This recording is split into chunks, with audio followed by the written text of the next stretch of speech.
মেয়েদের কোন অভ্যাসটা একদমই ভালো লাগে না? কিচ্ছু না, মেয়েদের একটা জন্মসূত্রে পাওয়া অভ্যাস, এটা আমার মারও আছে, এটা আমার বোনেরও আছে, এটা আমার বান্ধবীদেরও আছে।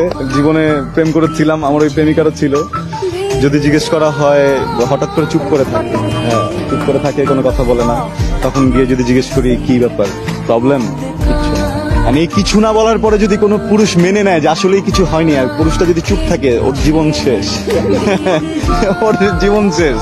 কখনো যদি কোনো মেয়ে, এটা আমার সকল পুরুষ ভাইদের জন্য বলছি, কখনো আপনার মা হতে পারে, বোন হতে পারে, স্ত্রী হতে পারে, প্রেমিকা হতে পারে, বান্ধবী হতে পারে, কখনো কোনো মেয়ে যদি দেখেন চুপ করে কোনো কর্নারে বসে আছে, মানে আপনি তাকে যদি জিজ্ঞেস করেন যে কি হয়েছে, সে যদি বলে কিছুই হয়নি, বিশ্বাস করবেন না। তাকে তারপরে তোয়াবেন, তাকে বলবেন যে কিছু একটা হয়েছে, আমি কিছু করছি, আমি মনে একটু ভুল করছি, আমি সরি। এইভাবে মানে যদি ভুল নাও থাকে, একবার দুবার সরি বলবেন, দেখবেন ঠিক হয়ে যাবে, প্রশংসা করে দেবেন।